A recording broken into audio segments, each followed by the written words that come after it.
Olá querida, graça e paz. Passando por aqui para trazer mais uma mensagem que o Senhor tem tratado comigo, tem mexido com o meu coração, com a minha vida, e eu queria dividir tudo isso com vocês hoje. Gostaria que você abrisse a sua Bíblia no livro de Lucas, capítulo 6, no verso 12 até o 16. O texto sagrado diz assim: Naqueles dias, Jesus se retirou para o monte a fim de orar e passou a noite orando a Deus. E quando amanheceu, chamou a si os seus discípulos e escolheu 12 dentre eles, aos quais deu também o nome de apóstolos: Simão, a quem acrescentou o nome de Pedro, e André, seu irmão, Tiago e João, Filipe e Bartolomeu, Mateus e Tomé, Tiago, filho de Alfeu, e Simão, chamado Zelote, Judas, filho de Tiago, e Judas Iscariotes, que se tornou traidor. Gostaria de orar junto com você. Pai, obrigado, Senhor, pela Tua palavra que é sempre verdadeira, ela não muda, assim como o Senhor também não muda, Pai. No Senhor não há variação, no Senhor não há sombra de mudança, Pai. Nós confiamos nesse Deus estável, nesse Deus que depositou fé em cada um de nós, nesse Deus que deposita fé na igreja. Pai, eu oro para que essa mensagem, Senhor, ela possa tocar os corações de todo aquele que tiver acesso a ela, Pai, e que através do Teu Espírito o Senhor possa trazer revelação, assim como o Senhor tem trazido ao meu coração. Eu oro repreendendo toda manifestação da carne e do inimigo em nome de Jesus Cristo. E coloco, Pai, os nossos corações rasgados diante do Teu Espírito, Pai, para que o Senhor possa trazer mudança, transformação, compreensão, entendimento através do Teu Espírito, Pai, em nome de Jesus. Amém.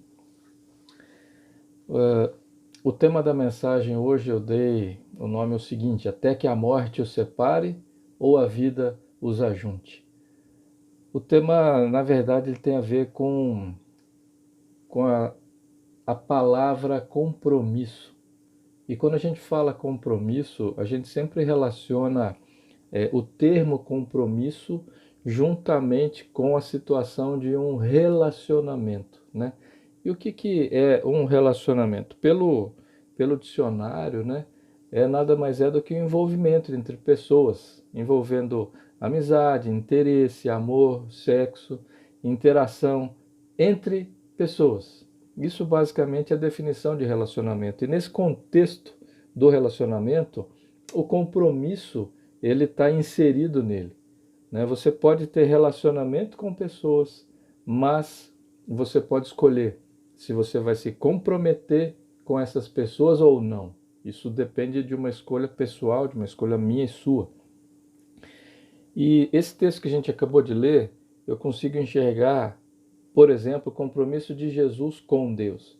Ele tinha a importante tarefa de escolher 12 entre os seus inumeráveis discípulos que o seguiam. E ali, naquela véspera, naquela noite, ele buscou ao Senhor. Mas não foi só naquela noite. Por quê? Porque ele já tinha um relacionamento comprometido com o Pai. O próprio evangelista Lucas ele já relata que Jesus ele saía todas as noites para orar, para ter um tempo com o Pai. E naquela noite não foi diferente, mas ele investiu a noite toda em oração. Por quê? Porque ele sabia que ele estava para escolher 12 caras para fazer com que a vida dele prosseguisse, para que ele deixasse um legado muito específico no coração desses 12. E a partir dali, a propagação da vida de Jesus estaria pronta para começar ali em Jerusalém, na Judéia, em Samaria e até os confins desse planeta. Então, você vê que Jesus ele tinha um compromisso com o Pai. Jesus era comprometido com aquilo que o Pai tinha determinado para ele fazer aqui nessa terra. Então, aí Jesus ele pega e ele escolhe 12 12 caras, e esses 12 caras, qual que é a expectativa de Jesus? Que eles também tenham comprometimento com ele. Ele chama 12 amigos e ele vai compartilhar profundamente, intimamente a vida dele com esses 12. Ele quer transferir vida para esses 12. E aí ele os chama de apóstolos. E o que quer dizer apóstolo no grego? Apóstolo é uma pessoa que é delegada, é uma pessoa que é um mensageiro, é um enviado com ordens. Ou seja, Jesus ele chama esses 12 para quê? Para que eles tenham compromisso com a mensagem que ele tem para dar, com a mensagem que ele tem para propagar. E geralmente dentro de um relacionamento, quando nós não temos compromisso com a pessoa com a qual nós temos nos relacionado, o que isso vai acabar gerando? Vai acabar gerando exatamente o que o texto disse no final. E Judas Iscariotes que se tornou traidor. Ou seja, quando nós não temos compromisso no nosso relacionamento, o que sobrevém nessa interação é uma atitude que nada mais é do que traição. Eu sei que talvez na sua mente você já está levando para casamento, para namoro, e é isso mesmo. Eu creio que eu gostaria que você também pensasse nesse sentido, porque os relacionamentos mais profundos que nós temos são esses relacionamentos interpessoais de família, aqueles relacionamentos muito próximos. E invariavelmente, a falta de comprometimento vai acabar gerando traição. E eu gostaria só rapidamente de levar você até o princípio, até o Jardim do Éden, para que a gente possa entender o desenvolvimento de uma ideia. Deus, quando ele criou todas as coisas, ele também criou Adão, e ali a partir daquele momento que ele começou a interagir com Adão, ele teve essa interação, ele teve esse relacionamento, ali foi se criando um compromisso entre as partes, né? Então, Deus ele falou assim, cara, eu quero junto com você que a gente domine toda essa criação que eu fiz, mas eu quero que você faça parte. Eu quero que, através de você, a manifestação da minha glória, da minha majestade, seja estendida para toda a criação. Esse era o projeto e o Senhor ele fez um compromisso com Adão. Só que daí, quando você vai lendo Gênesis 1 e 2, é esse processo da criação, o comprometimento entre o Criador e a criatura, tal. Quando você entra em Gênesis 3, aí você lê a respeito da queda. E a queda nada mais foi, sabe o quê? Quando Deus criou Adão, Deus criou ele com os olhos, e os olhos dele eram voltados para Deus e para a criação de Deus. Porque os olhos de Adão, por mais que ele olhasse no espelho das águas, ele não podia ter uma visão total dele mesmo. O que ele via era Deus e a criação.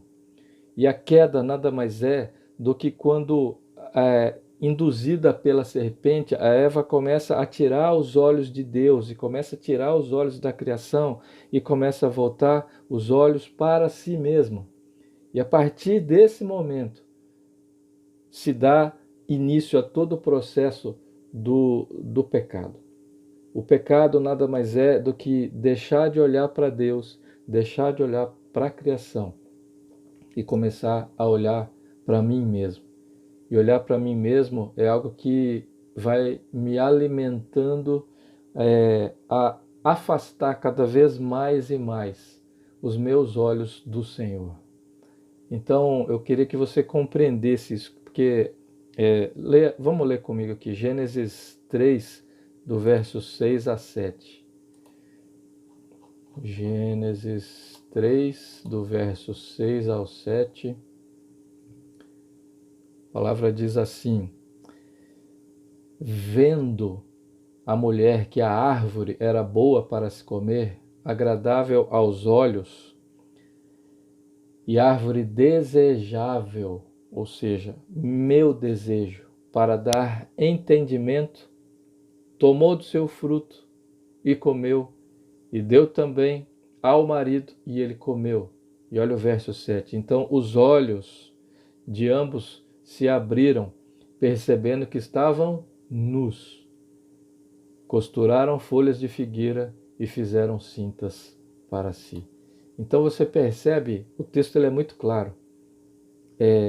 A obra do inimigo nada mais é do que o tempo todo tentar tirar os nossos olhos do Criador, da criação dele maravilhosa. Leia Salmo 19 de novo. E aí ele nos faz olhar para a gente. E ao nos olhar, a gente começa a perceber algumas coisas que, puxa vida, preciso de uma roupa de grife. Puxa vida, eu preciso de um carro. Puxa vida, eu preciso ter uma vida de sucesso financeiro. Puxa vida, eu preciso ter um reconhecimento no lugar onde eu estou. As pessoas não reconhecem o meu valor, as pessoas não dão, elas não têm interesse em todo o meu potencial. Então, nesse momento, é o momento onde a gente começa a cair. Então, o fator desencadeante que eu gostaria que você entendesse nesse processo do desenvolvimento da mensagem o fator desencadeante é a nossa cobiça, são as nossas cobiças. Quando a gente tira os olhos de Deus e a gente começa a olhar somente para nós mesmos. Então, olha só, quando a gente pensa na vida de Jesus, sabe, Jesus ele pegou, ele estava no céu e ele tinha os olhos para o Pai, ele tinha os olhos para o Espírito Santo e ele tinha os olhos para a terra, onde a palavra fala que antes de se fazer todas as coisas, Deus ele já olhou para mim e para você. Está lá em Efésios 1, eu creio que daqui a pouco a gente vai acabar lendo. Então, Jesus, quando ele tem os olhos em você e em mim, ele sabe daquilo que a gente vive, daquilo que a gente pensa, daquilo que a gente está distraído no nosso dia a dia, e ele pega e fala para o pai, ou o pai fala com ele, e eles já sabem um que está pensando a respeito do outro, e aí fala assim, cara, vai ter que ter um homem que possa gerar acesso à família do céu. E não tem na terra nenhum que seja capaz de estar completamente livre de pecado para fazer um sacrifício que possa cumprir as exigências, as diretrizes que o Criador determinou. Então Jesus ele pega, ele se esvazia de quem ele é no céu para vir até a terra e aprender obediência como homem aqui na terra.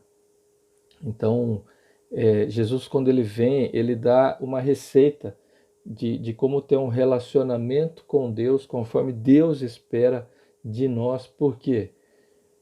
Você acha que Deus ele fala assim, olha, me ama acima de todas as coisas porque ele é carente? Não, ele fala isso porque ele nos ama muito além do que eu e você a gente pode entender. Ele sabe que isso é o melhor para mim e para você. Então ele fala, me coloca em primeiro lugar na sua vida. Isso é bom para você. E então Jesus ele vem e ensina essa receita de relacionamento. Assim, cara, eu vou orar toda noite com o meu pai, eu vou passar tempo com o meu pai toda noite. Ou você pode escolher toda manhã, ou você pode escolher toda hora do seu banho, eu não sei. Mas é uma receita que Jesus mostrou para mim e para você. Busca o Pai em oração o tempo todo. Ora sem cessar, fala com Ele, conversa com Ele o tempo todo. Essa é uma das dicas que Jesus ele dá para mim e para você. E aí, eu estou falando isso por quê? Porque quando o fariseu chega para Jesus e fala assim, mestre, qual é o principal mandamento de toda a lei? Aí Jesus ele pega e ele resume todos os 10 mandamentos que foram escritos lá na pedra, nas mãos de Moisés. Ele resume todas as 613 leis que os judeus inventaram para supostamente ser fiel a Deus. Ele pega e resume tudo isso e fala assim, queridão, ó, o negócio é esse, ó. Ama a Deus de todo o teu coração, de toda a tua alma, de todo o teu entendimento e com todas as suas forças. E, da mesma maneira, ama as pessoas que estão próximas a você. Ama essas pessoas como você se ama, cara. Esse é o resumo. Essa é a receita, esse é o caminho para a gente viver essa vida aqui. E aí, eu gostaria de chamar a tua atenção, é uma coisa que entrou no meu coração, quando eu olho para essa história de Jesus escolhendo os 12 discípulos, eu gostaria de chamar a sua atenção hoje para dois caras desses 12. Eu queria que a gente olhasse rapidamente a vida de João e a vida de Judas, o Iscariotes. Sabe, João era o filho do Zebedeu. João era um cara que era pescador. João era um cara que era sócio de uma empresa pesqueira. E ele foi assim também impactado porque ele foi chamado por Jesus para o seguir. E aí a palavra fala que ele, juntamente com seu irmão, juntamente com Pedro e André, eles largaram as redes, eles deixaram tudo o que supostamente ia ser o caminho do sustento da vida, da família deles. Eles tinham lá uma empresa com o Zebedeu, com o pai deles, né? Mas aí João pega e ele larga tudo isso. Ele deixa para trás. Só que quando você vai ler todas as coisas que João escreveu, uma coisa ele fala o tempo todo. Ele tinha convicção, ele tinha certeza absoluta de que ele era amado por Jesus. Então guarda isso nessa mensagem. João tinha convicção de que era amado por Jesus. Isso foi mudando ele, sabe por quê? A palavra fala que Jesus ele também chamou ele de filho do trovão, porque muitas vezes João era impetuoso. João, quando tinha alguém enchendo ali a paciência deles, enchendo supostamente a paciência do mestre, teve uma hora que ele fala assim, mestre, o senhor quer que a gente faça uma oração e manda descer fogo do céu para queimar esses caras chato? Então, cara, João ele não deixava de ser João, mas ele estava convicto de que o mestre que o havia chamado o amava profundamente. E a palavra fala que Jesus ele era acompanhado por João de perto. Tinha 3 caras desses 12 que era colado em Jesus. Os caras eram o Pedro, o Tiago e o João. E os caras andavam no calcanhar, colado em Jesus. E João era um deles.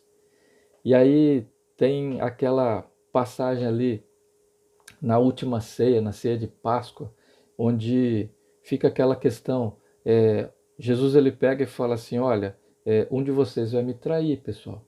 Aí todo mundo fala, cara, que isso, meu? Sou eu? Ô mestre, será que sou eu? Ou seja, estava todo mundo assim, meio doidão, porque falou, puxa vida, como assim te trair, cara? Aí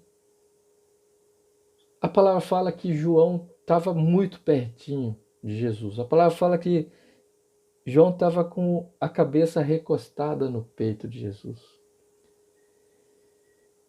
João estava ouvindo cada batida do coração de Jesus. E aí o Pedrão, um pouquinho mais de longe, ele fala assim, pergunta para ele aí, ó, quem que é? E João, ele pergunta mesmo. Ele fala assim, mestre, quem é? Aí Jesus, pela intimidade que ele tem, ele fala assim, é aquele que come no mesmo prato que eu, é aquele que eu vou dar um pedaço de pão molhado. E Jesus, ele pega e dá um pedaço de pão molhado para Judas. Mas eu quero que você entenda que naquela época Judas era um cara que não levantava desconfiança. Sabe, Judas era um cara inteligente, Judas era um cara que pregava o evangelho.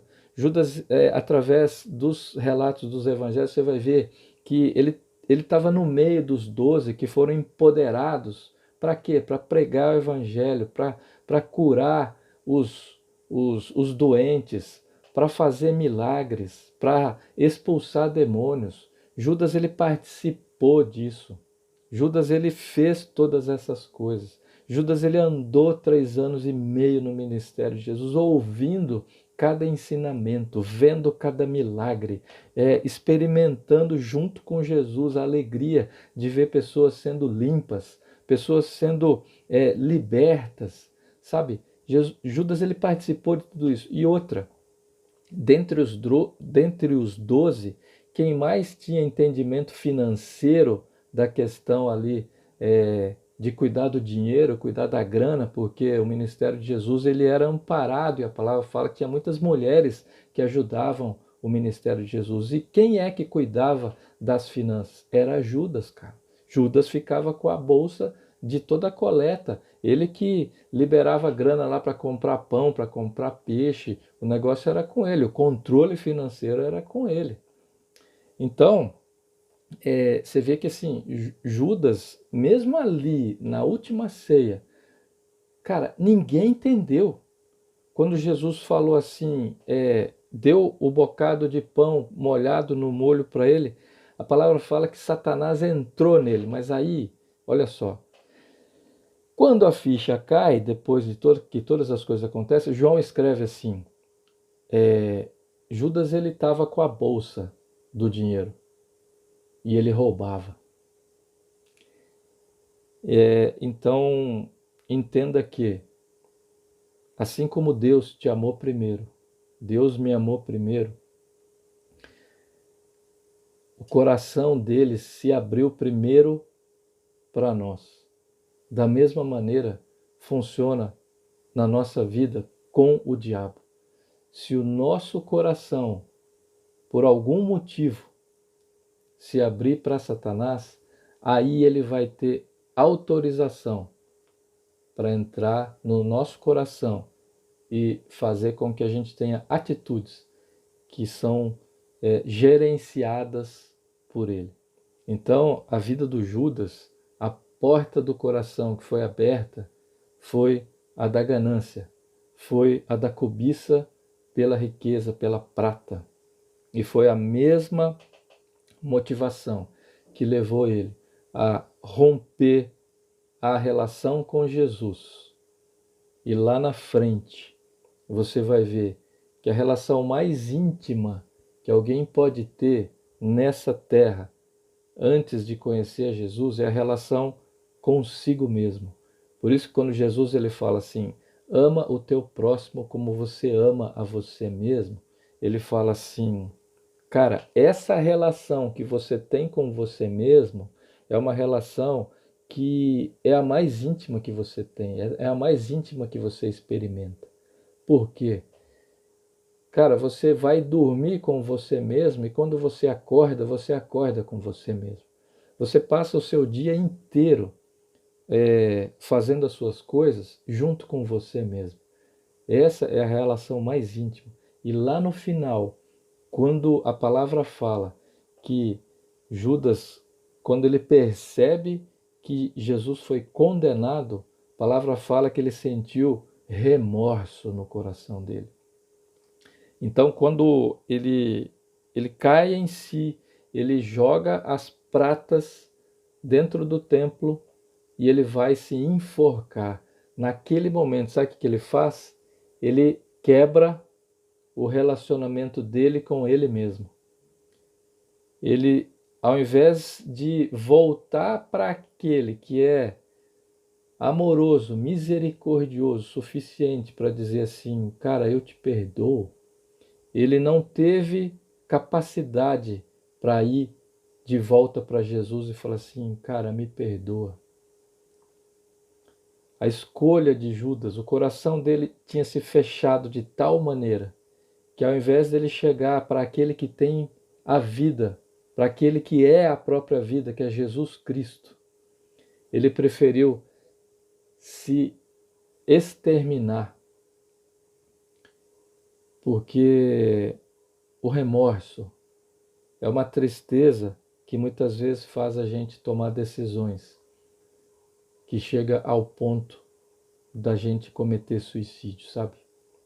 E você sabe que, estatisticamente falando, os governos eles não permitem que as notícias de suicídio sejam veiculadas. Acredita-se que aproximadamente em torno de 1 em cada 10 suicídios são relatados na imprensa. Os outros são acobertados. Para quê? Para que não atrapalhe o fluxo saudável do pensamento. Então, olha como é forte o exemplo de Judas e também o exemplo de João. João, ele preferiu ouvir as batidas do coração, ele preferiu ouvir a voz do coração do mestre. Judas, ele voltou os olhos para si mesmo e ele ouvia somente o coração dele próprio.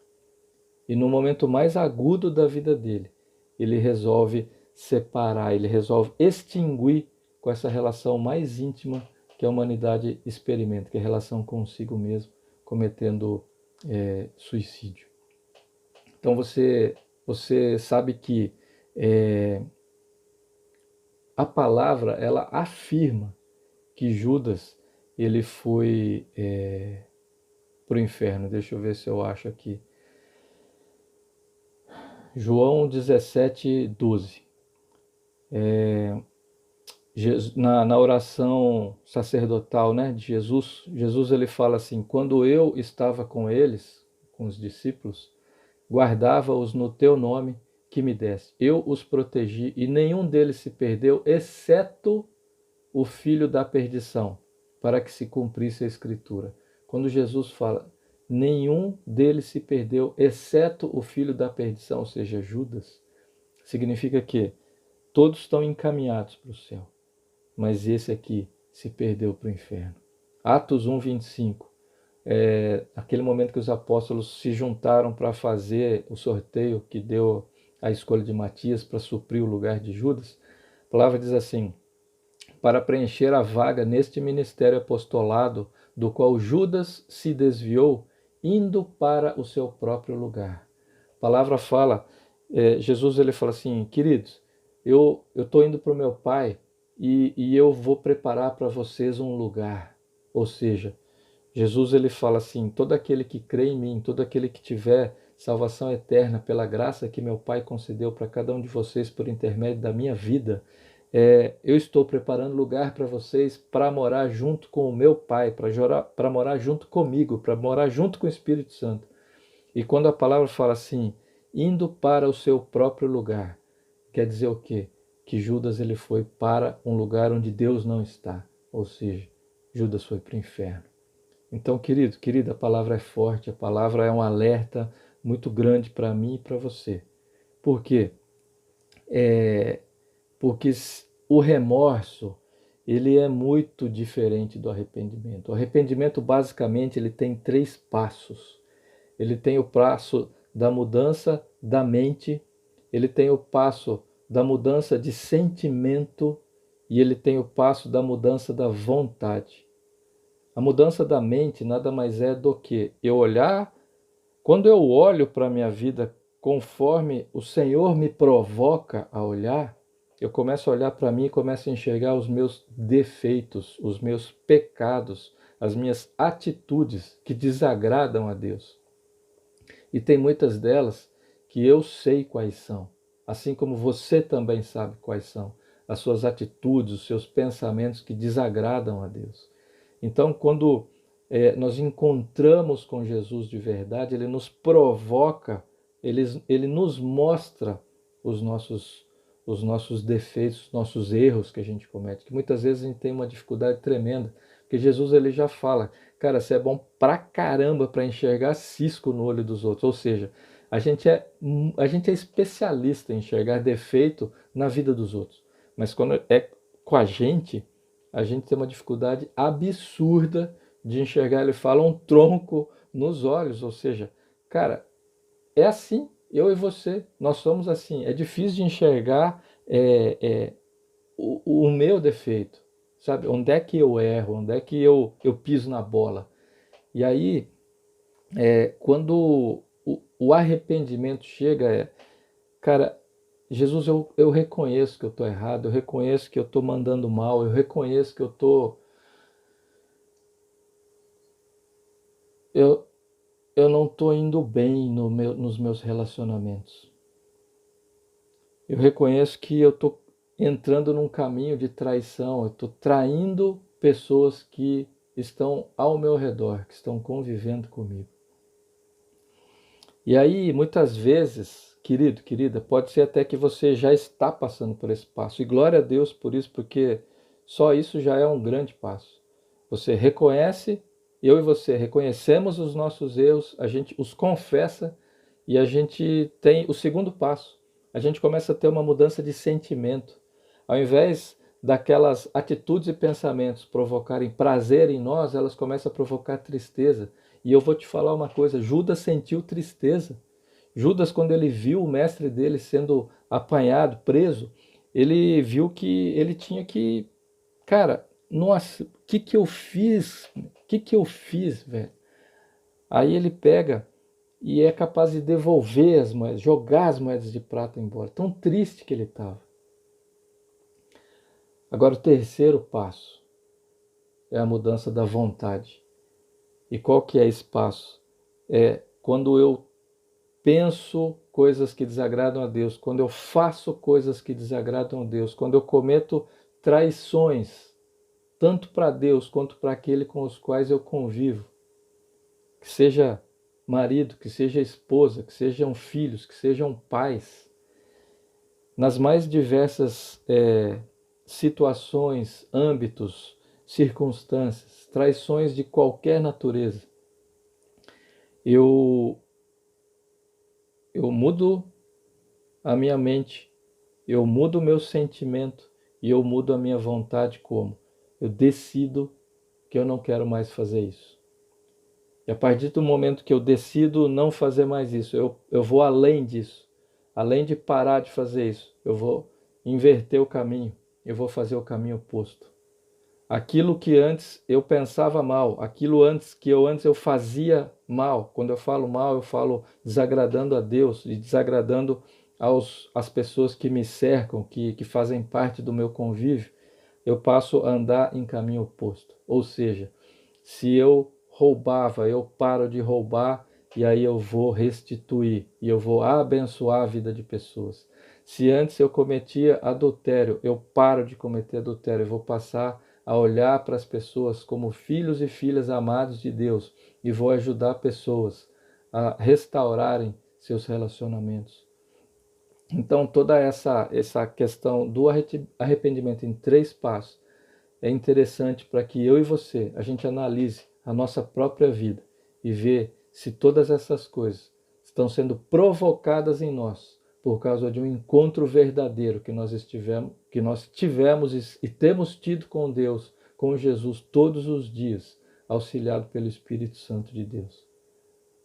Então, o que eu gostaria de que ficasse marcado no meu coração e no seu coração é que João e Judas, eles tiveram o melhor mestre de todos os tempos. O destino, a vida, o fim da vida de cada um dependeu única e exclusivamente das escolhas de cada coração. Eu vou ouvir o coração daquele quem está próximo de mim, ou eu vou ouvir o meu coração. Isso determinou, inclusive, o destino eterno de João e de Judas, porque a palavra garante que Judas ele está passando a eternidade no inferno. E a palavra também nos garante de que João, ele partiu para viver a vida eternamente em Cristo e está vivendo com Deus. E Olha, uma das coisas que eu gostaria que marcasse o seu coração é o que está escrito também em Mateus 16, do 24 ao 26. Escritura do texto sagrado diz assim: Então Jesus disse aos seus discípulos: Se alguém quer vir após mim, negue a si mesmo. Se alguém quer ser discípulo de Jesus, é necessário deixar de olhar e deixar de ouvir o seu próprio coração, para ouvir o coração de Jesus e para ouvir o coração do próximo. Ele diz, além disso, tome a sua cruz e siga-me. Ou seja, eu tenho uma missão para você. Se você deixar de ouvir o teu coração e você pegar a missão que eu tenho para você, vem e me segue. Vem e faça o mesmo que eu. Vem e seja o meu representante aí onde você está. Aí ele fala assim, olha, pois quem quiser salvar a sua vida, a perderá. E quem perder a vida por minha causa, esse a achará. Ou seja, Jesus está explicando para mim e para você. Ele está apontando para a vida eterna. Existe toda uma vida eterna que está dependendo das suas escolhas aqui, nessa vida. A tua eternidade está dependendo das minhas e das tuas escolhas aqui, ainda nesta vida. Então, se Jesus está falando assim, se você escolher ouvir o seu próprio coração, você vai acabar perdendo essa eternidade com ele. Agora, se você escolher ouvir o coração de Jesus e ouvir o coração do teu próximo, aí você está começando a ter a certeza e a convicção absoluta de que ele te amou primeiro e que quando eu e você, a gente corresponde, a gente se compromete com ele, a certeza, a convicção vai enchendo o nosso coração de confiança, de esperança, de saber que na vida eterna a gente está pronto e preparado para viver grandes coisas ainda, junto com essa família do céu. Então, olha só, a meditação que eu queria trazer, e o que o Senhor tem trazido para a minha vida é a seguinte, da mesma coisa que João escolheu ouvir o coração de Jesus, Judas escolheu ouvir o próprio coração. E muitas vezes eu e você, a gente anda transitando entre esses dois caminhos. Parece que ora a gente ouve Deus, ora a gente ouve o nosso coração. Todas essas coisas, e isso ainda quando a gente para um pouco de falar, porque se tem uma especialidade que a gente tem é falar. A gente fala muito, a gente fala bem, a gente fala bastante. Só que quando a gente, puxa, acho que eu estou falando demais, vou ficar um pouco quieto. E aí a gente passa a ouvir, aí ainda tem essa escolha, eu posso ouvir o coração de Jesus, eu posso ouvir o coração das pessoas. Ou será que eu vou ouvir o meu coração? Todas essas nuances do dia a dia, a gente pode ter a opção de prestar atenção e fazer escolhas. Eu escolho ouvir o coração de Jesus. Eu escolho ouvir o coração das pessoas que estão próximos a mim, sabe? Isso é o que Deus tem gerado em mim. E eu queria rapidamente ler aqui com você Jeremias 17, 9. Deixa eu ver onde é que eu anotei aqui. Não sei onde eu pus, vou procurar aqui. Jeremias 17, 9. A palavra diz assim: enganoso é o coração mais do que todas as coisas, e desesperadamente corrupto. Quem poderá entendê-lo?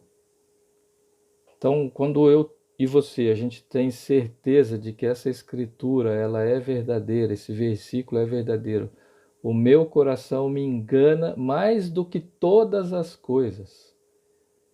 Ele é desesperadamente corrupto. Sabe o que eu entendo disso? De que eu preciso nascer de novo, eu preciso de um transplante de coração, e a palavra me garante que Deus ele pode transplantar o meu e o seu coração. Sabe, Jesus ele ouviu o meu e o seu coração primeiro. Eu gostaria de te perguntar se você tem o desejo de abrir mão de ouvir o teu enganoso coração para ouvir o coração de Jesus e ouvir o coração das pessoas que te cercam. Marido ouvir o coração da esposa, esposa ouvir o coração do marido, filhos ouvirem os corações dos pais, pais ouvirem os corações dos filhos. Eu tenho sido profundamente ministrado nessa área e eu quero te convidar a rasgar o teu coração para Jesus. Se você deseja ouvir o coração dele, eu gostaria que você tivesse certeza absoluta que ele ouviu o teu coração primeiro. Sabe, ele, antes de fundar o mundo, antes de criar todas as coisas, ele já ouviu o teu coração. Você quer corresponder a esse chamado? Porque ele te amou primeiro. Eu te convido e te pergunto, você quer amá-lo correspondendo a essa iniciativa que ele teve? Porque ele te amou primeiro, ele me amou primeiro. Essa convicção vai começar a pavimentar o meu e o teu caminho, e o caminho da igreja, para poder andar naquele que é o único caminho, a única verdade e a única vida. Porque a vida nos ajunta e a morte nos separa. Escolha a vida, escolha corresponder ao amor de Jesus. Senhor te abençoe, Senhor te guarde, Senhor ilumine os teus caminhos, em nome de Jesus. Deus te abençoe, querido.